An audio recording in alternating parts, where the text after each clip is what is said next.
not very intelligent and undoubtedly remains damaged by the early death of his mother, Diana. And he very foolishly blames the media for her, in his words, which is complete nonsense.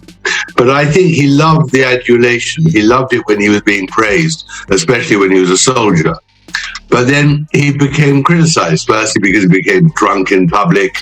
Tom, do you think Harry and Meghan are fast learning what they signed away when they took this Netflix big moolah? And I would say they signed away their credibility and their dignity.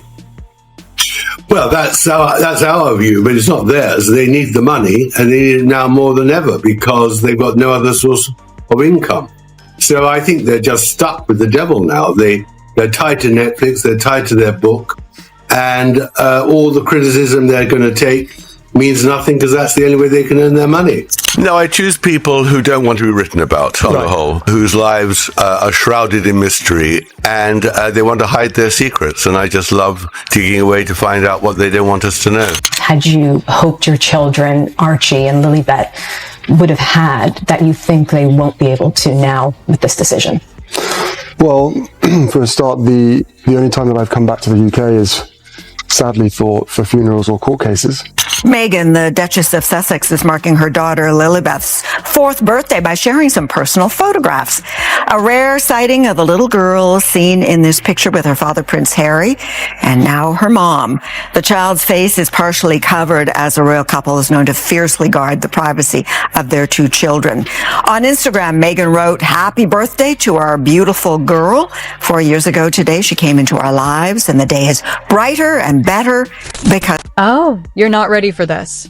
The whispers behind those palace walls? They've just turned into thunder. Prince Harry and Meghan Markle thought they could keep their children wrapped in layers of silk and secrecy, untouchable, unseen, protected. But the walls they built so carefully, they're starting to tremble.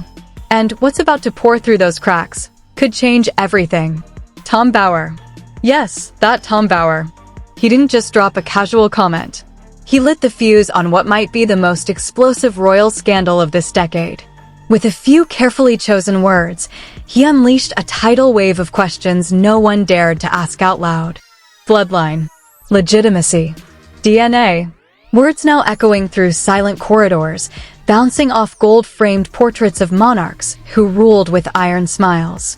The whispers have turned into sharp demands, rumors circling like a storm gathering speed, aiming straight at the palace gates. This isn't some harmless tea time gossip. Oh no.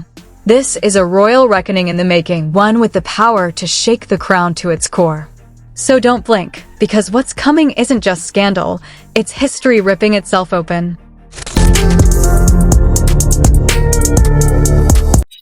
Well, of course, that has always been her motive. She's money obsessed and always has been.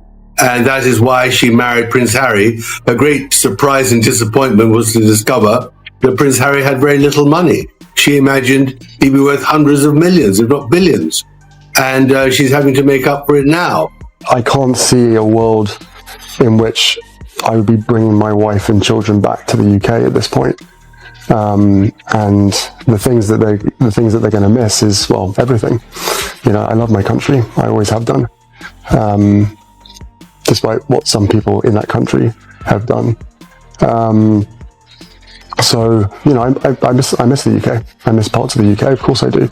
That the conversation, I'm told and I believe, was very early on in their relationship when Harry is bowled over by Meghan, is desperately in love, and already is talking about marriage. But long before their engagement is even announced, let alone they're married and she's pregnant.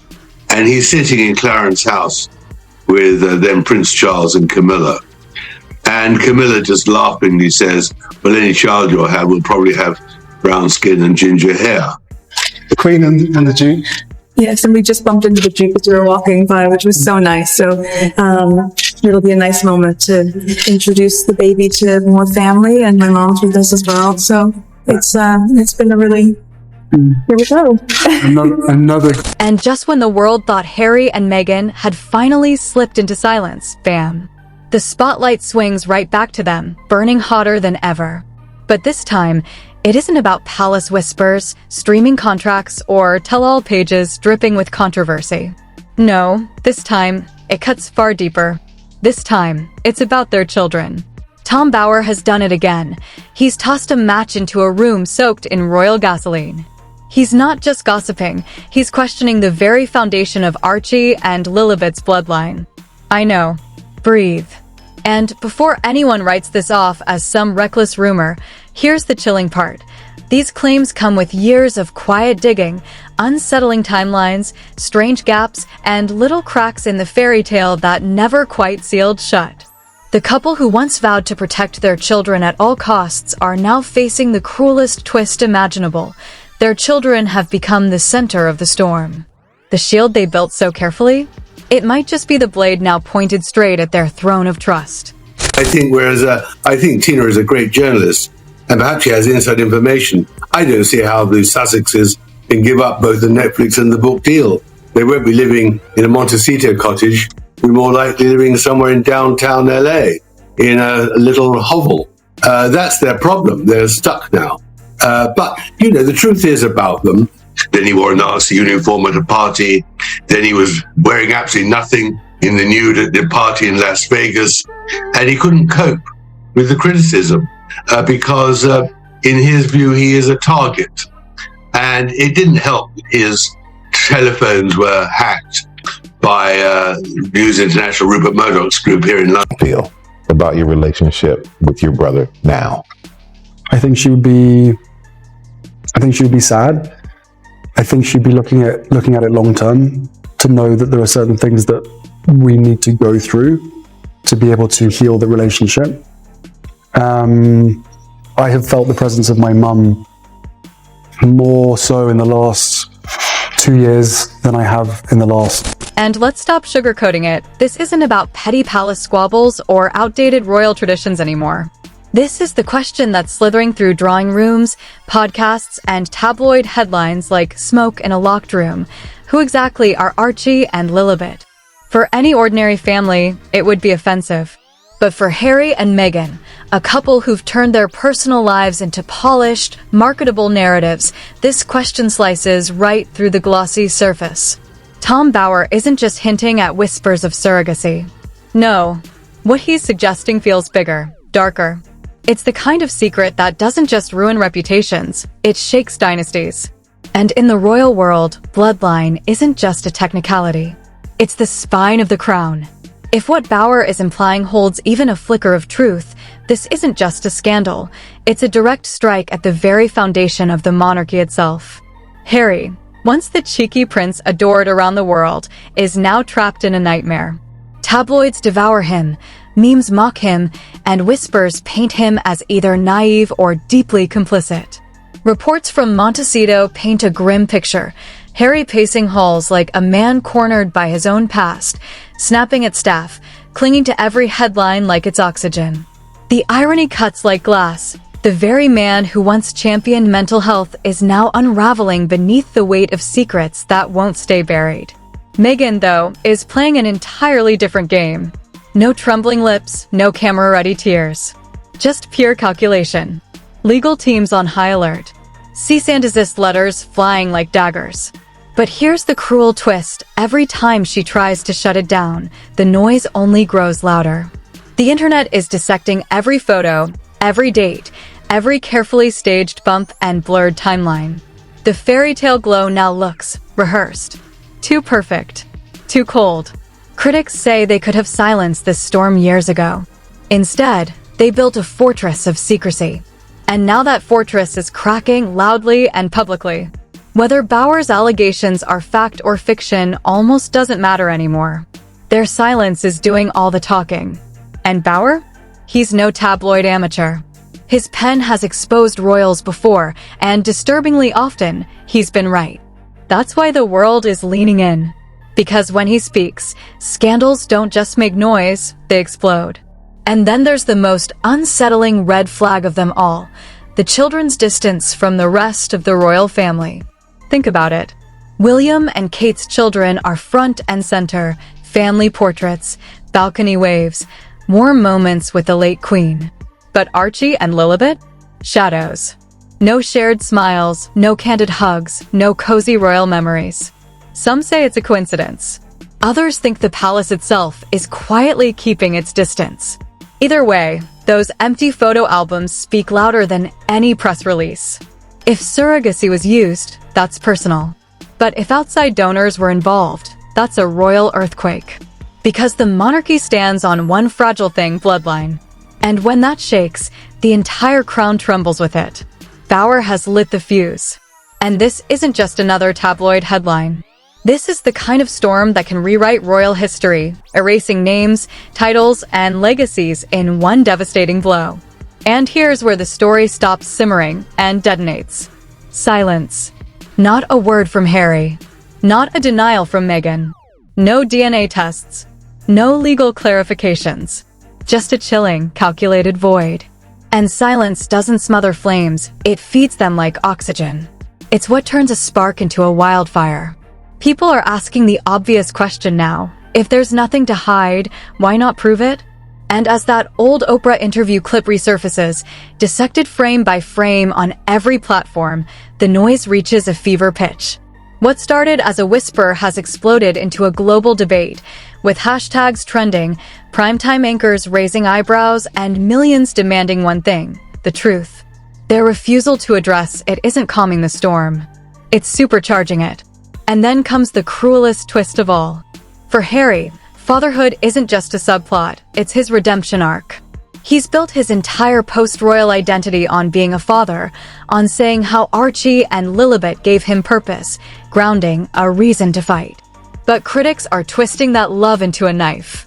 What if the children at the center of his healing aren't even biologically his? That's not just a scandal. That's a collapse of identity. This is the boy who walked behind his mother's coffin, the man the world once saw as resilient, brave, beloved. Now, they paint him as either a naive pawn in Meghan's grand scheme or a co-conspirator in a royal deception. One version breaks his image. The other destroys his soul. Inside Monteceto, sources describe the atmosphere as thick, heavy, suffocating. Harry isn't just skimming the headlines anymore, he's drowning in them. Friends whisper that he's locked in a loop, pacing, snapping at staff, muttering, rewatching clips of Meghan's pregnancies like a detective trying to solve an unsolvable case. Every Bauer claim is now a personal obsession. And with each sleepless night, the threads holding him together fray a little more. The irony is brutal. Harry, the mental health prince, is spiraling into the very darkness he once told the world how to escape. Meanwhile, Meghan's playing an entirely different game. No tears. No cracks. Just war mode. Legal teams on speed dial. Cease and desist letters flying like arrows. But each threat she hurls only fans the blaze brighter. And now the question everyone's asking is cutting through the noise. If there's nothing to hide, why the panic? And then, the palace. Ice cold. No statements from Charles. No sweet birthday posts. No new photos. Nothing. Just a silence colder than a Windsor winter. And when you set that against the warm glow around William and Kate's children, the contrast is glaring, almost blinding. Some see this distance as judgment. Others whisper it's something far more deliberate. What if this isn't punishment, but protection? What if the palace has been keeping its distance not out of anger, but out of preparation, building a quiet buffer for a storm they saw coming? Because if the monarchy itself harbors doubts about Archie and Lilibet's bloodline, this isn't a scandal anymore. It's a constitutional earthquake. And now the whispers aren't confined to fringe tabloids. They're front-page stories. Global debates. Even royal loyalists are asking the question the firm fears most. What if the future of the crown itself isn't built on royal blood? And now, the question that was once unspeakable is echoing everywhere. Will Harry and Meghan finally agree to a DNA test? Can you believe it's reached this point? A royal couple, once adored, once unstoppable, now cornered by the very storm they spent years pretending didn't exist. Every opportunity to silence the speculation gone. Medical records? Never shared. Clear timelines? Always blurred. Honest answers? Buried under layers of legal threats. What once looked like privacy now reeks of guilt. And that's the tragedy. This moment isn't just damaging their image, it's etching itself into history. Harry, the cheeky prince who once charmed the world by standing up to the crown, now looks like a man coming undone. Friends from his army days, the ones who laughed with him, fought beside him, are quietly drifting away. Sources whisper he's volatile, snapping one moment, slipping into dead silence the next. The cruel talk? That the man who once defied the palace has now lost himself entirely. And the cruelest cut of all, fatherhood. The single thread Harry clung to as his redemption arc is being dissected in public like a crime scene. For a man who rebuilt his identity around being a father, it's devastating, an unraveling happening in real time. Meghan, on the other hand, is reaching for her oldest weapon, control. Deflect, threaten, tighten the grip. Legal letters are flying out faster than royal invitations, warning networks, silencing whispers.